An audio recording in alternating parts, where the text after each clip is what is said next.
오늘 본문의 말씀을 준비하면서 과거에 창세기 39장을 가지고 설교했던 것을 다 찾아보니까 참 많이 설교를 했더라고요. 거슬러 올라가면 1999년도에도 광립교회 전도사 시절에도 학생들 앞에 이 본문을 가지고 설교를 했던 근거를 찾아내고 어떻게 설교를 했는가 한번 살펴보니까 늘 했던, 제가 했던 설교를 보면은요 얼마나 부끄러운지 몰라요. 그래서 야, 그때 이거를 설교라고 했냐. 그래서 똑같은 본문을 다시 대하게 되면서 좋은 것만 다 수집을 한 것은 아니고, 제가 말씀드리고자 하는 부분은 뭐냐면 하나님의 말씀은 몇 번째 보더라도요 그 의미와 적용이 달라지더라고요. 그래서 지금까지 창세기 39장을 가지고 설교했던 모든 설교 중에 오늘은 최고의 설교를 한번 준비해보리라, 그렇게 마음을 잡고 해보았습니다. 여러분이 만약 집을 짓는다면 아무에게나 그 일을 맡기겠습니까? 여러분 스스로 집을 짓겠다고 나서시겠습니까? 그럴 수 없습니다. 전문가에게 맡겨야 됩니다. 잘못 지으면 무너지기 때문에 그렇습니다. 혹시 우리 몸에 암이 발견되면 병원에 가서 어떤 의사를 만나고 싶어 하시겠습니까? 성격 좋은 의사를 찾으시겠습니까? 아니면 암을 전문적으로 고치는 의사를 찾으시겠습니까? 좀 성격이 개박하고 좀 무섭게 생겨도 전문적으로 고치는 의사에게 여러분들의 건강을 맡겨야 되지 않겠습니까? 그런데 저희가 지금까지 창세기 12장부터 쭉 올라오면서 거듭거듭 강조되어지는 부분은 뭐냐면 집을 짓는 것보다, 돈을 버는 것보다, 우리 자식들을 좋은 대학에 보내는 것보다, 오래오래 사는 것보다, 우리의 건강을 좋은 음식 먹고 운동해서 건강한 모습으로 오래오래 장수하는 것도 중요하지만 제일 중요한 것은 우리의 믿음입니다. 믿음. 그렇다면 나의 믿음을 위해서 전문가에게 맡기고 계십니까? 아니면 솔직하게 내 마음대로 하십니까? 여러분들만의 어려움은 아닙니다. 이 말씀을 전하는 제 자신도 부끄럽습니다. 말씀을 들어야 할 때 듣고 순종할 때 순종해야 되지만 듣기 싫으면 안 듣고 삐치고 상처받고, 지난날 내 믿음을 돌아보면 얼마나 내 중심으로 살아왔는지, 하나님 되시는 전문가이신 하나님에게 내 모든 믿음과 삶을 맡겨드리지 못하고 내 생각, 내 경험, 내 고집, 내 자존심, 내 방법대로 집을 짓다가 갑작스럽게 집이 무너지고 내 마음대로 살다가 인생의 위기가, 어려움이 찾아오니까 극복하기가 어렵더라는 것입니다. 어떻게 해야 되는가? 전문가에게 맡겨야 됩니다. 제일 안 좋은 것이 내 마음대로 하는 겁니다. 오늘 이 요셉의 이야기를 통해서 우리에게 주시는 메시지는 뭐냐? 그겁니다. 하나님 앞에 믿음의 훈련 받고 전문가이신 하나님 앞에 내 인생을 맡기면 되는데 그걸 안 하려고 하는 거예요. 오늘 본문의 말씀인 창세기 39장은 다시 요셉의 이야기로 전환이 되어집니다. 요셉의 이야기 가운데 왜 유다 이야기가 창세기 38장에 등장을 하고 있었는지 지난주에 그 이유를 말씀을 드렸습니다. 그것은 유다와 같은 실수, 실패, 타락한 모습을 지녔음에도 불구하고 하나님은 변함없이 당신의 사랑, 긍휼하심, 인도하심을 베풀어 주신다는 것을 살펴보았습니다. 이것이 복음입니다. 복음은 복된 소식인데 왜 복된 소식이냐? 인간의 입장에서는 할 수 있는 것이 아무것도 없습니다. 우리가 성경을 보면서 신앙생활을 하면서 첫 번째로 놓치지 말아야 할 것은 내가 하나님 앞에 구원받은 백성이 되기 위하여 내가 하나님 앞에 할 수 있는 것은 아무것도 없다는 사실을 인정해야 합니다. 내가 믿어서 구원을 얻은 것이 아닙니다. 내가 저 사람보다 조금 나으니까 하나님이 우리를 구원해 주신 것이 아닙니다. 의인은 없나니 하나도 없습니다. 저와 여러분들은 하나님 앞에 구원받을 만한 자격이 전혀 없는데 하나님이 저와 여러분들을 사랑하셔서 우리를 구원해 주셨다라고 하는 이 감격, 감사. 주일 예배는 지금 내 삶이 어떻고 세상이 어떻고 그거 다 내려놓고 첫 번째로 우리가 해야 되는 일이 뭐냐? 하나님을 향한 감사와 찬양입니다. 로마서 1장 16절에서 18절을 봅니다. 내가 복음을 우리 한번 볼까요? 우리 한번 다 같이 읽도록 하겠습니다. 시작. 내가 복음을 부끄러워하지 아니하노니 이 복음은 모든 믿는 자에게 구원을 주시는 하나님의 능력이 됩니다. 유대인에게도 그리고 헬라인에게도 복음에는 하나님의 의가 나타나서 믿음으로 믿음에 이르게 하나니 기록된 바 오직 의인은 믿음으로 말미암아 살리람과 같으니라. 계속 비춰주십니다. 16절에 내가 복음을 부끄러워하지 아니하노니 이 복음은 모든 믿는 자에게 구원을 주시는 하나님의 능력이 됨이라. 복음에는 무엇이 나타난다고요?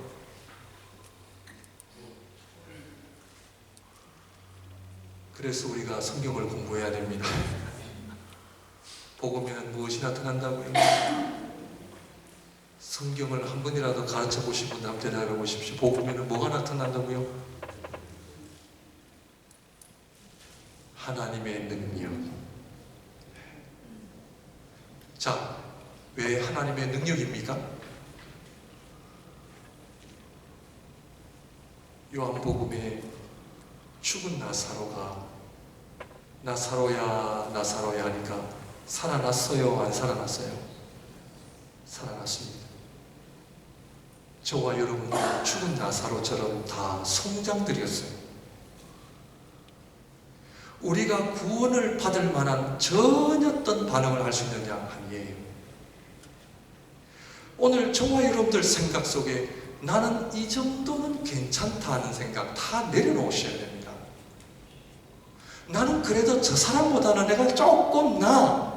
아니에요. 송장이 하나님 앞에 반응할 수 있는 가능성은 아무것도 없습니다. 송장이, 죽은 송장이 손가락으로 주님 앞에 주님이 가까이 오셔가지고 죽은 나사로가 예수님 나 여기 있습니다. 손을 들 수 있어요? 없어요? 눈을 깜빡깜빡 할 수 있나요? 복음에는 하나님의 능력이 나타났다라고 하는 그 말의 의미는 저와 여러분들은 하나님 앞에 죽은 송장들이지만 우리 주님 오셔서 죽은 송장을 시체를 하나님의 말씀으로 살리셨기 때문에 하나님의 능력이라는 거죠. 아멘입니까? 그게 복음이에요. 복음. 오늘 우리가 복음을 다시 점검하는 시간입니다. 복음을 알아야 됩니다. 구원이 어떤 의미인지, 복음에는 하나님의 능력이 어떠한지를 내가 알고, 내가 저 사람보다 그래도 내가 좀 신앙생활 잘하지, 그래도 나는 11조 생활하고 나는 주일 성수 지키고 그래도 나는 교회 직분자, 그래도 나는 목사야. 아니에요. 복음에는 뭐가 나타난다? 하나님의 능력. 그 감격, 감동이 날마다 하나님 앞에 올려주시기를 바랍니다. 신앙생활 왜 우리가 밋밋하게 합니까? 하나님의 능력을 몰라서. 두 번째 말씀, 호세아 12장 9절 다 같이 읽습니다.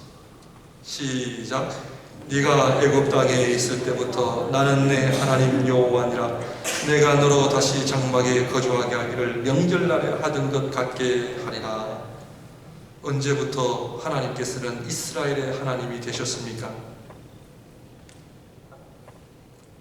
많은 분들이 이스라엘 백성들이 홍해를 건널 때, 애굽을 나왔을 때, 아니면은 가나안에 들어갔을 때, 많은 분들이 내가 믿었기 때문에 하나님이 나를 구원해 주신다. 아닙니다. 성경을 잘 보셔야 됩니다.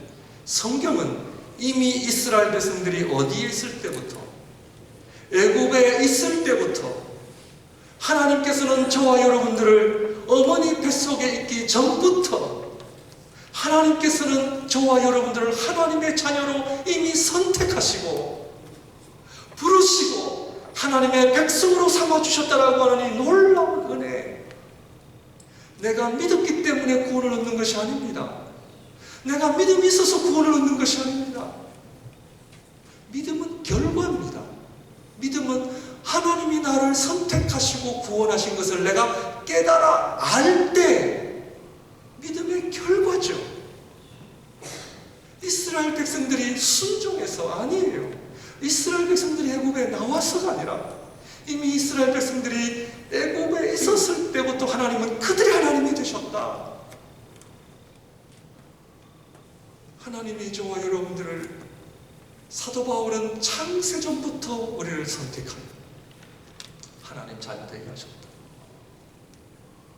별로 감동을 안 하시는 것 같아요. 세 번째, 베드로전서 3장 20절. 다 같이 있습니다. 시작. 그들은 전에 노아의 날 방주를 준비할 때 하나님이 오래 참고 기다리실 때에 복종하지 아니하는 자들이라 방주에서 물로 말미암아 구원을 얻은 자가 몇 명뿐이니 겨우 8명이라. 노아 시대에 구원받은 자가 몇 명이라고요?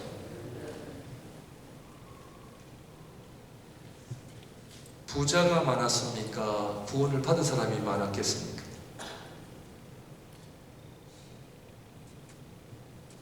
노아 시대의 부자들은 몇 명이나 되었을까요? 많았겠죠. 그런데 성경은 구원을 받은 사람은 겨우 8명이라고 우리에게 이야기합니다. 오늘날은 어떠합니까? 오늘날에는 부자가 더 많을 것 같습니까? 구원을 얻은 자가 더 많을 것 같습니까? 이 성경을 근거로 해서 우리가 알아야 될 것은 뭐냐? 구원이 어렵습니까? 쉽습니까?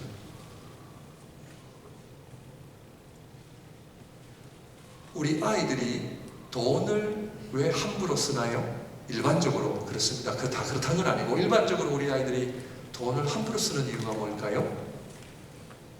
돈의 소중함을 몰라서 그래요. 저희 아들 녀석이 신문 배달을 하루에 2시간을 땀을 뻘뻘 흘려서 받는 돈이 7불입니다. 아빠 월남국수 사 먹자는 거죠. 너 월남국수 한 그릇이 얼마인지 아느냐? 가만 보니까 8불, 9불 하거든요. 하루 2시간 땀을 뻘뻘 흘려 월남국수 사 먹으려니까 아까워가지고 오늘은 아빠가 내면 안 되겠니? 그래 오늘 내가 낸다. 제가 왜 이 말씀을 드리느냐? 구원은 흔한 것이 아닙니다. 하나님께서 예수 그리스도를 보내 우리에게 주신 구원은 흔한 것이 아닙니다. 얼마나 소중한지 노아 시대에 구원받은 사람이 8명밖에 없어요. 그 8명 숫자에 정말 여러분들을 포함시키죠. 이거를 아는 사람은 구원에 대한 감격이 있겠습니까? 없겠습니까? 너무나 우리가 구원에 대해서 몰라요. 주일 예배에 온 세상의 걱정거리를 다 감고 이 자리에 앉아가지고 하나님이 나를 구원하신 그 감격 그대로. 구원받은 사람이 몇 명이요? 그 8명. 부자보다도 구원받은 감격이 더 귀한 겁니다. 내가 하나님의 자녀가 되었던 이 놀라운 구원. 구원받은 자가 오늘날 교회에 많이 나오니까 많이 계신 것 같지만 그렇지 않습니다.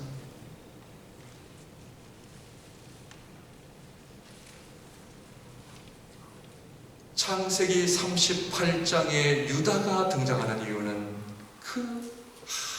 아무런 아무것도 아닌 그 인생에 찾아오신 하나님의 은혜, 하나님의 사랑. 왜? 그를 사랑해서. 신명기에 보면은 하나님께서 이스라엘 백성들을 선택하신 이유를 말씀하고 있죠.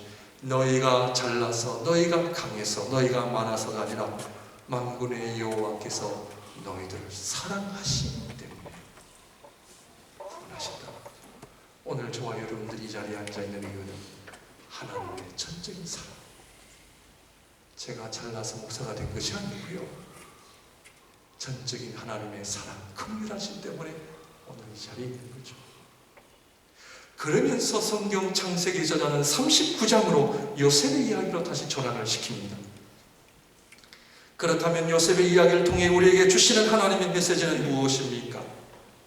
하나님의 구원을 받은 우리가 어떻게 믿음으로 살아야 하는지를 보여주고 있습니다. 믿음의 다른 면을 우리에게 보여주고 있죠.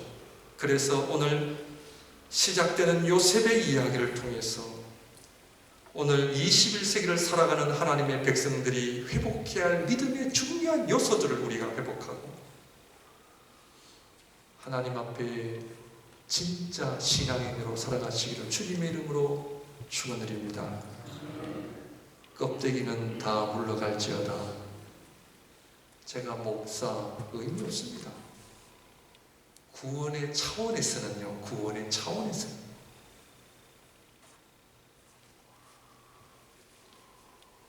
하나님 앞에 마지막까지 갈 때 남는 것은 이 세상에서 내가 얼마나 잘나고 유명했느냐 의미 없습니다.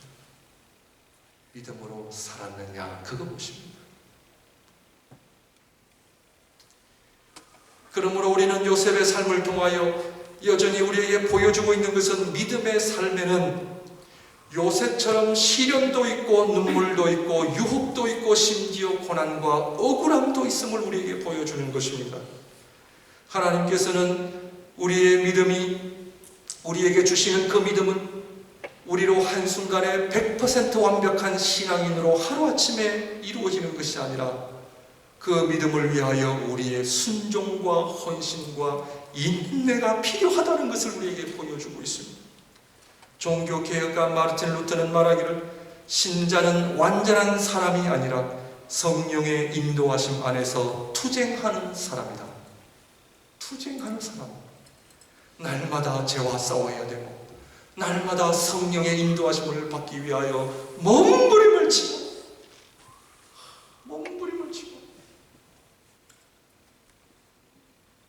여러분, 우리 주위에 악한 것들이요, 좀 날이 갈수록 다릅니다. 마치 부모님을 통해 아이가 태어납니다. 아이가 태어나면 100% 인간입니까? 아닙니까? 100% 인간이에요? 아니에요? 질문이 어렵습니까? 사람 한 90%, 한 강아지 10%입니까? 아니에요. 인간이에요. 그렇다고 아이로 태어나서 아무것도 안 하면 됩니까? 아닙니다. 자라나야 합니다. 성장해야 합니다. 그 이유는 인간이 되기 위해서 성장해야 합니다. 온전한 인간이 된다는 것은 무엇을 의미합니까? 한마디로 잘 나가는 사람이 되면 이 하나님이 기뻐하시는 인간의 그 수준을 다 도달하는 것입니다. 좋은 직장 얻어서 내 가족이 행복하게 살면 나는 온전한 인간이라고 생각하십니까? 가는 곳마다 내가 누구인지를 알고 사람들에게 인정받고 유명해지고 박수갈채를 받으면 내가 하나님 앞에 온전한 인간이 되는 것입니다. 남들이 한평생 지어보지 못할 엄청난 물질을 내가 가지면 성공한 것입니다.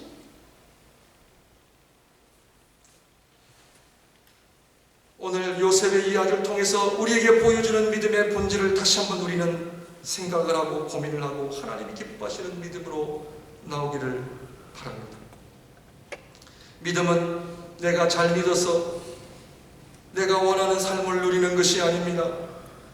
신앙의 세계는 이 세상에서 이야기하는 것과 본질적으로 다르다는 것을 알아야 합니다. 내가 잘 된다는 의미는 하나님 앞에 온전한 인간, 내가 잘 된다는 것은 성공의 삶을 산다는 것은 하나님께서 인정하시는 사람이 되기 위해서 존재하는 것입니다. 야곱처럼 요셉에게 채색 옷을 입히는 것, 세상은 채색 옷이 아니라 엄청난 화려한 옷을 입히는 것, 그러나 하나님의 관점에서는 어리석은 일이죠. 그것은 화려한 것이 아닙니다. 믿음의 눈으로 볼 때는 화려한 것이 아닙니다. 하나님은 잘 아시지만 결국에는 채색 옷을 벗기게 하시죠. 망가지는 거죠. 없는 사람도 갑작스럽게 물질이 생기면 망가집니다. 유명하지 않던 사람이 한순간에 스타가 되고 유명해지면요, 망가지잖아요. 내 안에 채색 옷이 있습니까? 벗어버려야 되죠.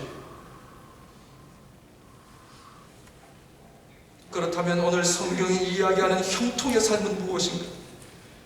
특별히 우리 한국 그리스도인들 안에 많이 오해되어지고 있는 부분 중에 하나가 형통한 삶이 뭐냐?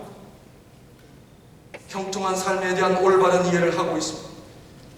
형통한 삶은 내가 원하는 대로 다 이루어지는 것이 아닙니다. 저는 창세기 39장 1절 3절을 다시 한번 봅니다.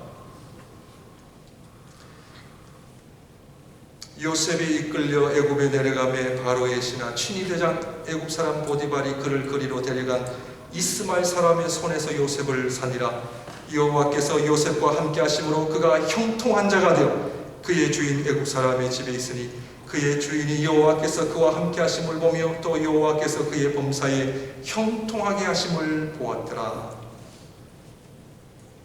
자, 하나님께서 요셉에게 형통한 삶이다를 언제 말하고 계십니까? 언제? 성경을 우리가 잘 보면 요셉이 여호와께서 그에게 형통한 삶을 허락하셨다, 이 표현은 여기 나오면 안 되고 고생 끝에 애굽의 총리가 되었을 때 여호와께서 그에게 형통한 삶을 주셨다, 그렇게 이해가 되어집니다. 그런데 성경은 요셉이 애굽의 총리가 되었을 때의 형통한 삶이다라고 이야기하지 않고 언제 형통한 삶이냐? 그가 형들에게 팔림을 당하고 보디발의 가정에 종으로 끌려갔을 때 성경은 그것을 가리켜 형통한 삶이라고 이야기합니다. 이해되십니까? 성경은 내가 쉬운 말로 성공할 때 형통한 삶이다 이야기하지 않습니다. 성경은 내가 망할 때, 다른 말로 하자면 지금 일식당 하나를 밴쿠버에 새롭게 오픈을 했습니다. 그런데 오픈하자마자 지붕에 비가 새고 인스펙터가 와서 인스펙션을 해보니까 법에 다 걸리고, 그러다 보니 장사는 안 되고 결국 한 달 만에 식당 문을 닫게 되었습니다. 좀 쉽게 얘기하면 쫄딱 망한 거예요. 그런데 성경은 그것을 가리켜 형통한 삶이라고 해요. 이해가 되십니까? 안 되어지십니까? 그걸 오늘 이해하셔야 형통한 삶이 무엇인지를 이해하시는 겁니다. 우리 목양교회 성도님들 가운데 어제 오늘 식당 오픈하신 분 안 계시죠? 그러나 지금 성경을 보면 요셉이 형통한 삶이다라고 표현을 언제 하느냐? 형들에게 팔림을 당하고 종 되었을 때 형통했다. 이유가 뭡니까? 형들에게 팔림을 당한 것이 형통한 삶이다? 아닙니다. 보디발의 가정에 종으로 끌려온 것이 형통한 삶이다? 아닙니다. 성경이 말하는 형통한 삶은 내가 어떤 억울함을 가지고 있느냐가 중요한 것이 아니라 내가 어떤 삶의 자리에 있느냐도 중요한 것이 아닙니다. 가게를 하는데 장사가 되느냐 안 되느냐, 그것이 중요한 것이 아닙니다. 내가 건강하느냐 건강하지 않느냐, 그것이 중요한 것이 아닙니다. 성경이 말하는 진정한 의미에서의 형통한 삶은 하나님이 나와 함께 하시는 의미입니다.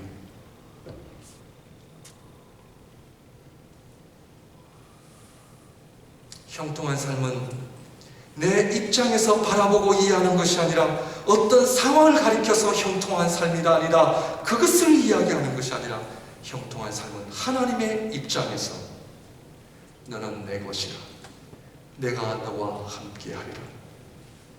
강을 건널 때에 너와 함께할 것이며 불을 지나갈 때에 그 불이 너를 사르지 못할 것이며 네가 땅 끝에 있다 할지라도 나는 너와 함께하리라. 이게 형통한 삶입니다. 그렇다면 창세기 저자는 창세기 1장을 기억나게 합니다. 창세기 1장에 우리 하나님은 어떤 하나님이십니까? 어떤 하나님이세요? 창세기 39장에 여호와께서 요셉과 함께 하셨다라고 하는 형통한 삶이 의미하는 여호와 하나님은 누구냐는 말이에요. 창세기 1장에 창조주 하나님, 그 하나님이 나와 함께 하시는데 우리는 뭐가 실패요 성공입니까? 없습니다. 그 하나님이 나와 함께 하시는데 뭐가 낙심이 되고 절망이 됩니까? 우리 하나님이 저와 여러분들을 먹여 살리는데 좀 어려움을 당하실 것 같습니까? 어떤 고난과 어려움이 있다 할지라도 그 하나님의 능력이 없으셔서 걱정이 되십니까? 그 하나님이 지금까지 살아보니까 그 하나님 내가 못 믿을 것 같아. 그 하나님은 뭔가 좀 부족하셔. 그런 하나님이세요? 우리 하나님은 어떤 하나님이세요? 무의 소유를 창조하시는 그 하나님. 그 하나님이 나와 함께 하신다는 이 고백을 하는 사람은 내가 무엇을 해서 잘 되느냐 안 되느냐 그것은 본질이 아닙니다. 그것은 본질이 아닙니다. 나와 함께 하시기 때문에 그것을 은혜라고 이야기하고 복음이라고 이야기를 하는 거죠. 그래서 성경은 요셉이 가장 어려웠을 그 순간, 형들에게 팔림을 당하고 종이 되었다고 하는 것은 우리가 이 세상에서 살아가는 모든 좋은 것들 두 가지를 다 잃어버린 거죠. 뭡니까? 관계와 물질입니다. 물질은 있는데 관계가 약하신 분들은 외로운 삶을 살아가고요. 관계는 좋은데 물질이 없으면 조금 능력이 부족하다 그런 얘기를 하죠. 지금 요셉이 당한 형들에게 팔림을 당했다고 하는 것은 사람들에게 배신을 당했다는 겁니다. 상처. 종이 되었다라고 하는 것은 가진 것이 아무것도 없다는 겁니다. 자기가 살아갈 이유가 없다는 겁니다. 여기에는 절망 외에는 없다는 겁니다. 더 이상 이 세상을 살아갈 한 가닥의 소망도 나에게는 없다는 것을 의미합니다. 그런데 하나님은 그 인생에 내가 너와 함께 하겠다. 이해가 되어지십니까?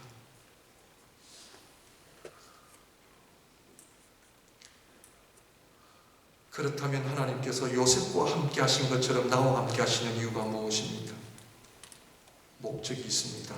그것을 알아야 믿음 생활을 하게 됩니다. 그것은 나를 통해 하나님의 뜻을 이루어가기 위한 목적이 있다는 거죠. 예수 잘 믿어 자식 복 받고 물질 복 받고 건강에 복 받고 장수하는 복 받고 이것은요 진정한 믿음이 아닙니다. 하나님이 나를 선택하여 부르시고 세우신 이유는 나를 통해 하나님의 뜻을 이루시겠다는 겁니다. 그 하나님의 뜻이 뭡니까? 그래서 하나님은 우리가 이해하지 못할 고난과 눈물과 아픔을 주셔서 우리를 깎으시고 엎드리게 하시고 겸손하게 하시고 무릎 꿇게 하시고 예수님께서 요한복음에 말씀하시기를 내가 이제 영광을 받을 때가 왔다 그런 표현하세요. 내가 이제 영광을 받을 때가 왔다. 많은 사람들이 우리 주님께서 영광을 받으러 올 때가 오셨다라고 말씀하시니까 이제는 로마 제국을 무찔러 이제는 이스라엘의 회복이 오는구나. 많은 사람들이 그런 기도를 가지고 있었는데 성경을 잘 보시면 내가 아버지로부터 영광을 받을 때가 왔다 하시면서 무슨 말씀을 하시냐면 하늘의 밀이 땅에 떨어져 죽지 아니하면 무슨 얘기예요? 내가 영광을 받을 때가 왔는데 그때는 내가 십자가에서 죽을 때다. 왜냐하면 십자가에서 죽는 것이 우리 아버지의 뜻이기 때문이다. 나에게 영광이다. 우리 신앙인들의 삶의 목적은 잘 살아야 될 목적이 아닙니다. 누리는 그 목적 아닙니다. 하나님이 나를 통해 하시는 뜻을 이루는 것. 죄송합니다만 제 얘기를 해서 쉬운 예로 하나님께서 저에게 훈련을 시키신 이유는 다름이 아니라 부족하지만 하나님의 말씀을 전하는 자로 세우시기 위하여 지금까지 오게 하신 겁니다. 제가 편안하게 살려면요, 중남미 가보니까 감자 하나만 있어도 행복하게 살 수 있어요. 편안하게 살 수 있습니다. 바닷가에서 해변가에서 놀면서 한 끼 적당하게 때우고, 요즘 많이 먹어서 병나잖아요. 적당하게 먹고, 이번에 처남집에 가면서 멕시칸들 행복하게 삽니다. 그저 밤마다 그죠? 노래 부르고. 우리가 편안하고 행복하게 살기 위한 것이 우리의 목적이라면 어렵게 살 이유가 없습니다. 하나님께서 요셉을 형들에게 팔림을 당하게 하시고 그를 포디발 가정으로 보내실 이유가 없는 겁니다. 왜 하나님 우리의 삶 속에 개입하셔서 이해할 수 없는 어려움과 고난과 눈물을 우리에게 주셔서 왜 이렇게 신앙의 훈련을, 믿음의 훈련을 받게 하시냐는 거죠. 왜 하나님 우리에게 눈물 나게 만드시냐는 거죠. 왜 이렇게 인생을 어렵게 살아야 될 이유가 어디 있냐는 거죠. 왜 하나님 우리 남편 병을 얻게 하셔서 일찍 데려가게 하시고, 왜 우리 아내 병을 통해서 일찍 데려가게 하신 이유가 어디 있습니까? 그것은 전적으로 하나님께서 우리를 통하여 하나님의 뜻을 이루고자 하는 하나님의 목적, 하나님이 기뻐하시는 자들로 우리를 세우시기 위하여 그런 훈련을 하신다는 겁니다. 그걸 알아야 됩니다. 요셉이 형들에게 팔림을 당한 것이 선이냐 악이냐 말할 수 없습니다. 형들이 요셉을 팔지 않았더라면 요셉은 애굽의 총리가 될 수 없었기 때문입니다. 요셉이 보디발의 아내로부터 억울함을 당해 감옥에 가지 않았더라면 그가 어떻게 애굽의 총리로서 교육을 받았겠습니까? 요셉이 보기에는 고난과 역경의 순간들이었지만 하나님께서는 그 한 걸음 한 걸음 예비하시고 준비하시고 이끌어주시고 함께 하셨습니다. 그로 하여금 하나님 앞에 귀한 믿음의 사람으로 세우시기 위해 그런 삶의 자리를 준비해 놓으셨다라는 것입니다. 하나님께서 나를 위해 살지 말고 하나님을 위해 사는 인생으로 우리를 몰고 가십니다. 그렇다면 왜 고난을 하나님 사용하십니까? 우리 인간은 좋은 말로 하면 우리는 말을 잘 안 듣습니다. 아주 간단합니다. 아이들에게 하지 마라 또 합니다. 하지 마라 또 합니다. 그때는 아빠 엄마가 어떻게 해야 됩니까? 매를 들어야 합니다. 똑같습니다. 고난이 없이는 배우지 않습니다. 성경에 나타난 모든 인간은 스스로 하나님을 찾거나 구하거나 스스로 믿음을 성장시키는 존재는 아무도 없습니다. 인간은 타락했기 때문입니다. 있으면 좋고 풍족하면 내 마음대로 쓰는 것이 인간이기 때문입니다. 그래서 하나님께서는 우리 인생에 개입하셔서 우리가 이해할 수 없는 고난과 역경을 통해 결국 하나님을 찾게 하고 결국 하나님 앞에 기도하게 하시고 하나님 앞에 두 손 들게 하시는 거죠. 살려주세요. 밴쿠버의 이민 생활이 왜 어렵냐면요, 여기에 해당되시는 분들은 많지는 않습니다.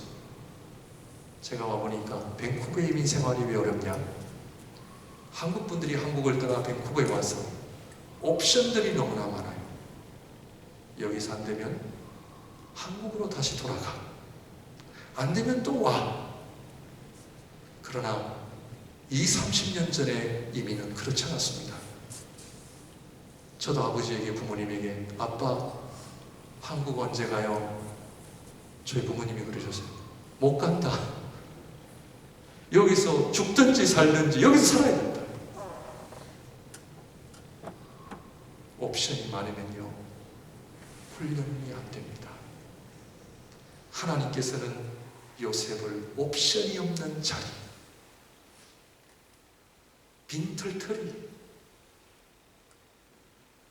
어떤 것을 내가 추구할 수 없는 상황, 누구의 말을 들어야 됩니까? 하나님은 보디발의 말을 듣게 만드실 거예요. 하나님께서 저와 여러분들에게 주시는 신앙의 훈련은 무엇입니까? 오늘 말씀을 보게 되면 하나님께서 요셉을 보실 때에 야곱 아버지가 준 채색 옷을 입고 살다가는 얘 인생 망친다. 하나님께서 요셉에게 아주 적절한 사람을 보내시죠. 보디발입니다. 여러분 인생의 보디발은 누구입니까? 우리 모든 사람들은 보디발을 싫어합니다. 왜? 당신이 참견이야? 당신이 목사면 목사지 왜 내 인생의 참견이야? 그래서 요즘에는 무서워서 말씀도 얘기도 잘 못합니다. 왜냐하면 하나님이 요셉에게 보낸 보디발. 우리 성도님들, 많은 학생들이, 장년들이 하나님의 뜻을 구합니다. 목사님, 하나님의 뜻이 뭡니까? 저는요, 간단합니다. 보디발 얘기를 들으세요. 보디발이 어디 있습니까? 가정에서는 여러분의 부모님이요, 교회는 여러분의 목사입니다. 근데 들어야 한다는, 왜 하나님께서 보디발을 보내시는지는 다음 주에 제가 설명을 드립니다. 우리 자녀들 보디발을 만나시기를 바랍니다. 자꾸 하나님의 뜻을 다른 데 찾는 거예요. 목사님 기도해 보니까 아닙니다. 하나님의 뜻은 어렵지 않습니다. 왜 그러느냐? 하나님께서는 내 마음대로 살면 망가지기 때문에 그렇습니다. 그러므로 하나님께서는 내 마음대로 하는 존재가 하나님의 말씀에 순종하는 사람으로 만들기 위하여 우리 예수님께서도 이 땅에 오셔서 30년간 집안 사역하셨습니다. 집안 사역 뭐 하셨을까요?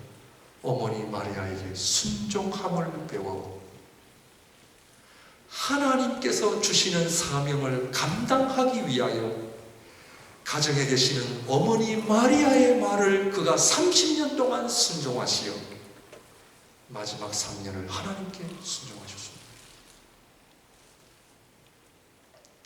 슬픈 현실은 많은 분들이 자기 마음대로 신앙생활을 하고 있습니다.